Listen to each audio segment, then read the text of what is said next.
नमस्कार मित्रों, social today India में आप सभी का स्वागत है। चलिए जानते हैं आज की खबर को। Bharat versus England T20 series पर कोरोना का साया। नरेंद्र मोदी स्टेडियम में 50% दर्शकों को मिली एंट्री। कोरोना के बढ़ते मामलों को देख लिया गया फैसला। भारत और इंग्लैंड के बीच 5 मैचों की T20 सीरीज में सिर्फ 50% दर्शकों को ही मैदान पर एंट्री मिली। गुजरात के क्रिकेट एसोसिएशन ने शुक्रवार को इसकी घोषणा की। पिछले कुछ दिनों से कोरोना के बढ़ रहे मामलों को देखते हुए यह फैसला लिया गया कि T20 सीरीज का पहला मैच आज शाम 7 बजे से अहमदाबाद के नरेंद्र मोदी स्टेडियम में खेला जाएगा। 1,32,000 क्षमता वाले इस स्टेडियम में अधिकतम सिर्फ 66,000 दर्शक मैच देख पाएंगे।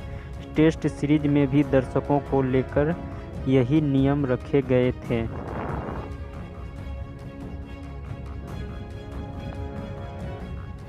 पटना में नई वाली इलेक्ट्रॉनिक बसों का किराया घटा। मिनिमम किराया 20 से घटकर 10 रुपये हुआ। अब गांधी मैदान से अब पटना जंक्शन तक इतनी ही भाड़ा लगेगा। ऐसी 8 बसें और आएगी। इसके बाद बसों की संख्या 25 हो जाएगी। Bihar state road transport corporation ने नई इलेक्ट्रॉनिक बसों का न्यूनतम भाड़ा 20 रुपये से घटाकर 10 रुपये कर दिया है। BSRTC के प्रशासन श्याम किशोर ने बताया कि गर्मी के समय में पटना के लोगों को राहत दी गई है। वातानुकूलित व प्रदूषण रहित इलेक्ट्रॉनिक बसों में 5 किलोमीटर की दूरी सिर्फ 10 रुपये में पटना के लोग तय कर सकेंगे। लोगों को गांधी मैदान से पटना जंक्शन तक जाने के लिए ऑटो के बराबर 10 रुपये किराए देने होगा। उन्होंने बताया कि पटना जंक्शन से आकर गोलंबर तक के लिए 10 रुपये देने होंगे। इसी तरह आकर गोलंबर से पटना जू पहुंचने के लिए हवाई अड्डा से स्टेशन तक के लिए 10 रुपये ही दिए जाएंगे। बेली रोड पर ही ये बसें चली रही है। उस मार्ग के लोगों को भी काफ़ी राहत मिलेगी। बिहार के अनामिका को साहित्य अकादमी अवार्ड। हिंदी में कविता संग्रह के लिए यह पुरस्कार पाने वाली देश की पहली महिला साहित्यकार बनी। हिंदी कविता का संग्रह कटोरी में दिगंत थेरी गाथा के लिए इस पुरस्कार से सम्मानित किया गया। बिहार के ही कमलकांत झा को मैथिली के लिए 2020 में साहित्य अकादमी का पुरस्कार मिला था। बिहार की मशहूर साहित्यकार अनामिका को वर्ष 2020 के लिए साहित्य अकादमी पुरस्कार मिला। उन्होंने उनकी हिंदी कविता संग्रह कटोतनी में दिगंत थेरी गाथा के लिए इस पुरस्कार से सम्मानित किया गया। हिंदी में कविता संग्रह के लिए साहित्य अकादमी पुरस्कार पाने वाली ये देश की पहली महिला साहित्यकार है। महिला दिवस के 4 दिन बाद ही हिंदी साहित्य के देश के सर्वोच्च सम्मान के लिए चुना जाना उनके लिए और सारी महिलाओं के लिए गौरव की बात है। बिहार के ही महात्मा कांत झा को मैथिली के लिए 2020 का साहित्य अकादमी पुरस्कार मिला। उन्हें उनकी रचना गाथा रसूल अथी के लिए यह सम्मान मिला था। महाराष्ट्र में कोरोना विस्फोटक। पुणे में 31 मार्च तक नाइट कर्फ्यू। अकोला में आज रात 8 बजे से सोमवार सुबह 8 बजे तक लॉकडाउन। महाराष्ट्र में कोरोना की दोबारा रफ्तार पकड़ ली है। पुणे में आज से 31 मार्च तक नाइट कर्फ्यू का फैसला लिया गया है। रात 11 बजे से सुबह 6 बजे तक आवाजाही पर पूरी तरह प्रतिबंध रहेगा। वहीं अकोला में शुक्रवार को रात 8 बजे से सोमवार सुबह 8 बजे तक लॉकडाउन की घोषणा की गई है। पुणे शहर में कोरोना की रफ्तार को देखते हुए शुक्रवार को डिप्टी सीएम अजित पवार की अध्यक्षता में बैठक हुई। इसके बाद कलेक्टर सौरभ राव ने कर्फ्यू की गाइडलाइंस जारी की। पुणे में जरूरी सेवाओं कर्फ्यू से अलग रहेगी। रात 11 बजे से सुबह 6 बजे लोगों की आवाजाही पर पूरी तरह रोकी रहेगी। कर्फ्यू का जरूरी सेवाओं पर असर नहीं होगा। नाइट शिफ्ट में काम करने वाले को आने जाने की मंजूरी लेनी होगी। बाजार, होटल, मॉल और सिनेमा हॉल रात 10 बजे तक ही खुले रह सकेंगे। रात 11 बजे तक शहर में ऑनलाइन डिलीवरी हो सकेगी। होटल और रेस्टोरेंट को कुल सीटों और उनमें से कितनी खाली रखी जाएगी इसका बोर्ड लगाना होगा।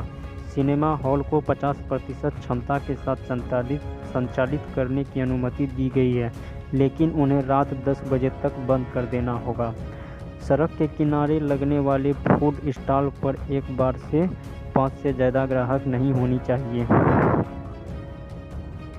सीटेट 2019 का रिजल्ट जारी। 15 में से 12 विषयों का रिजल्ट जारी।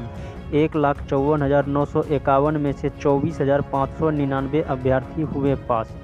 2020 में 9 से 21 दिसंबर तक ऑनलाइन परीक्षा ली गई थी। हाई कोर्ट के इस केस की वजह से रिजल्ट में हुई देरी। बिहार शिक्षक पात्रता परीक्षा का रिजल्ट शुक्रवार को जारी किया गया। शिक्षा मंत्री विजय कुमार चौधरी ने शिक्षा सचिव ने रिजल्ट जारी किया। 7वें चरण की परीक्षा का रिजल्ट जारी किया गया। 15 में से 12 विषयों का रिजल्ट हुआ जारी। 1,54,951 में से कुल 24,599 अभ्यर्थी उत्तीर्ण हुए। हाईकोर्ट में मामला होने की वजह से इसका रिजल्ट नहीं आ रहा था। लंबे समय से अभ्यर्थी परीक्षा परिणाम का इंतजार कर रहे थे। 2020 के सितंबर में 9 से 21 तक ऑनलाइन परीक्षा ली गई थी। परीक्षा में पूछे गए सवालों में पर कुछ अभ्यर्थी ने आपत्ति जताई। उनका कहना था कि पूछे गए कुछ सवाल आउट ऑफ सिलेबस हैं। इसके बाद पटना हाईकोर्ट ने याचिका दायर की थी, जिसे कोर्ट ने खारिज कर दिया। राज्य के सरकारी स्कूल में 37,440 सीटों के लिए वैकेंसी है। बिहार के सीटेट के रिजल्ट को अभ्यर्थी इस लिंक पर जाकर चेक कर सकते हैं। नंदीग्राम की घटना पर चुनाव आयोग सख्त। ममता की सुरक्षा संभाल रहे पुलिस अफसर पर एक्शन की तैयारी। मामले की रिपोर्ट मिलने के बाद कार्रवाई होगी। पश्चिम बंगाल की मुख्यमंत्री ममता बनर्जी पर नंदनीग्राम में हुई कथित हमले पर चुनाव आयोग सख्त दिखाई दे रहा है। चुनाव आयोग ममता की सुरक्षा संभाल रहे हैं पुलिस अफसर पर कार्रवाई कर सकता है। चुनाव आयोग ने एक सीनियर अधिकारी ने शुक्रवार को इसके संकेत दिए हैं। उन्होंने कहा कि चुनाव आयोग राज्य सरकार और राज्य के नियुक्त किए गए दोनों स्पेशल ऑब्जर्वर की रिपोर्ट का इंतजार कर रहा है। रिपोर्ट मिलने के बाद ही तय किया जाएगा कि ममता के सिक्योरिटी इंचार्ज पर क्या कार्रवाई करनी है। उन्होंने कहा कि इस बात से इनकार नहीं किया जा सकता कि सीएम की सुरक्षा में बड़ी लापरवाही हुई है। उनके सुरक्षा घेरे के पास आने की अनुमति किसी को नहीं है। घटना के वक्त ममता नंदीग्राम के पुरोलिया बाजार में चुनाव प्रचार कर रही थी। चुनाव आयोग ने उस समय सीसीटीवी फुटेज देख रहे थे। हालांकि फुटेज ज़्यादा स्पष्ट नहीं है। फुटेज में कुछ लोग ममता की गाड़ी के बेहद करीब नजर आ रहे हैं। चलिए कुछ देश विदेश की खबर को जानते हैं। मिस्र में कपड़ा फैक्ट्री में लगा आग, 20 लोग की मौत, 24 घायल। राजधानी काहिरा के पास ओबोरा में हुआ हादसा। आग बुझाने में 15 गाड़ियां लगी। अफ्रीकी देश मिस्र के एक कपड़ा फैक्ट्री में गुरुवार को भीषण आग लग गई। इसमें 20 लोग की मौत हो गई और 24 लोग घायल हो गए। हादसा राजधानी काहिरा के पास ओबोरो में हुआ। मौके पर पहुंचे आग बुझाने वाले 15 वाहनों के जरिए आग को बुझाया गया। 4 मंजिला संयंत्र में आग लगी है। इससे लोग फंस गए। आग के कारणों का पता नहीं चल सका। काहिरा में ही पिछले महीने 13 मंजिल इमारत में आग लग गई थी। इसके बुझने में 1 दिन लग गया था। बाद में इस इमारत को गिरा दिया गया। पिछले साल दिसंबर को ओबोरा में ही एक निजी अस्पताल में आग लग गई थी। इसमें 7 लोग मारे गए। इसी तरह से इलेक्ट्रोडिया में एक अस्पताल इमारत में आग लगने से 7 मरीजों की मौत हो गई। डॉलर के मुकाबले रुपये में मजबूती का असर दिख रहा है। रिकॉर्ड हाई के 25% नीचे आ चुका है। सोना वायदा बाजार के आंकड़ों दे रहा है कमजोरी बन रहे के संकेत। सोने के दाम में गिरावट का रुझान शुक्रवार को भी बना रहा है। बाजार के जानकारों के मुताबिक इसकी वजह डॉलर के मुताबिक रुपये में मजबूती है। सोने का प्रभाव फिलहाल अगस्त 2020 में 56,191 रुपये प्रति ग्राम के रिकॉर्ड हाई से 11,691 प्रति ग्राम 10 यानी 28.80% नीचे आ चुका है। डॉलर के मुकाबले रुपये मजबूत रहने पर बनी रही है। Anand Rathi share and stock brokers ने foundation research analyst Jigar Trivedi के मुताबिक अमेरिका ट्रेजरी बॉन्ड की ऊंची यील्ड का दबाव सोने पर बना हुआ है। जब तक डॉलर के मुकाबले रुपये के मजबूत रहेगा, सोने में कमजोरी बनी रह सकती है। स्टूडेंट करियर के लिए अच्छी खबर। बिहार कोऑपरेटिव बैंक ने ऑफिस असिस्टेंट के 200 पदों पर भर्ती के लिए मांगे आवेदन। 26 तक जारी रहेगी एप्लीकेशन प्रोसेस।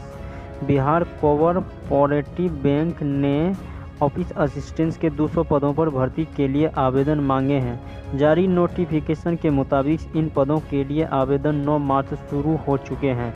योग्य उम्मीदवार ऑफिशियल वेबसाइट के जरिए ऑनलाइन आवेदन कर सकते हैं। इन पदों के लिए ग्रेजुएशन कैंडिडेट आवेदन कर सकते हैं। इन पदों के लिए कैंडिडेट का सिलेबस लिखित परीक्षा के आधार पर किया जाएगा। योग्य उम्मीदवार। इन पदों पर आवेदन करने वाले अभ्यर्थी के पास किसी भी मान्यता प्राप्त यूनिवर्सिटी से ग्रेजुएशन की डिग्री होना अनिवार्य है। इन पदों पर आवेदन करने वाले अभ्यर्थियों की न्यूनतम आयु 21 वर्ष और अधिकतम 33 वर्ष होनी चाहिए। अनारक्षित वर्ग के अभ्यर्थियों को नियम अनुसार उम्र सीमा में छूट मिलने की है। अगला वैकेंसी HSSC ने पटवारी के 2385 पदों पर भर्ती के लिए जारी किया नोटिफिकेशन। 22 मार्च तक करें अप्लाई।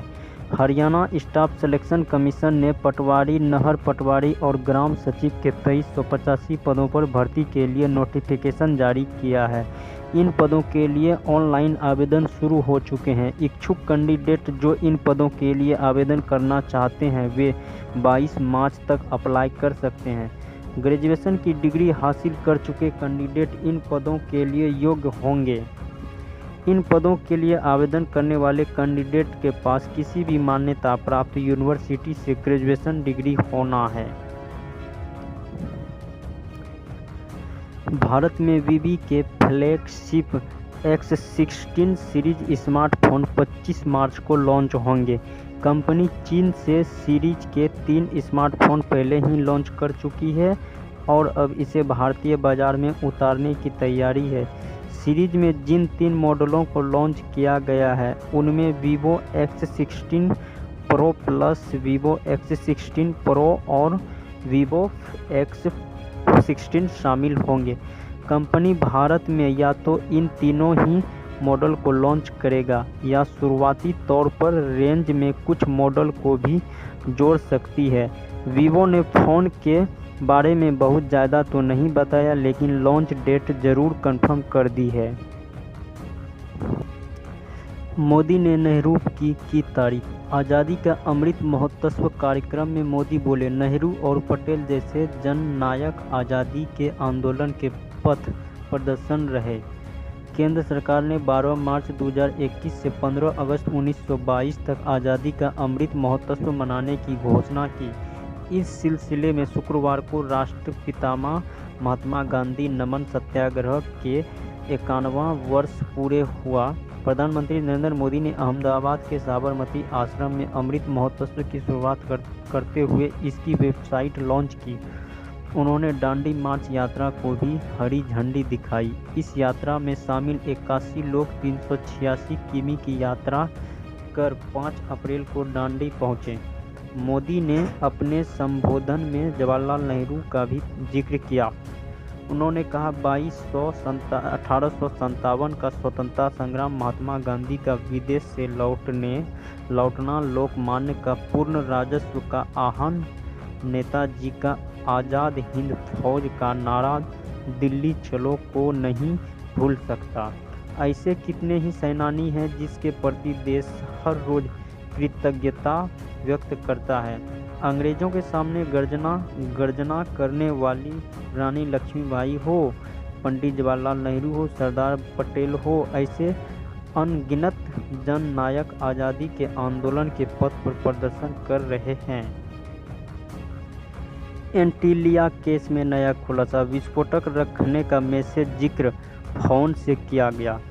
वह तिहाड़ जेल में बंद IM के आतंकी बरामद। मुकेश अंबानी के घर एंटीलिया के सामने विस्फोटक रखने की जिम्मेदारी लेने वाला मैसेज जिस फ़ोन से किया गया था, उस फ़ोन को तिहाड़ जेल से बरामद किया गया। तिहाड़ जेल के बेकर नंबर 8 में बंद इंडियन मुजाहिदीन के आतंकी तहसीन अख्तर से यह फ़ोन बरामद किया गया। दिल्ली चुनाव की स्पेशल सेल ने सर्च ऑपरेशन के दौरान इसे बरामद किया। बताया जा रहा है कि इस फ़ोन से ही वह टेलीग्राम चैनल ऑपरेट किया जा रहा था, जिसमें अंबानी के घर के सामने विस्फोटक रखने की जिम्मेदारी ली थी। पुलिस का कहना है कि फ़ोन की विस्फोटक जांच की जाएगी। चलिए मित्रों, न्यूज़ को समाप्त करते हैं। अपने सोशल टुडे इंडिया चैनल को सब्सक्राइब, लाइक, कमेंट कर दीजिए।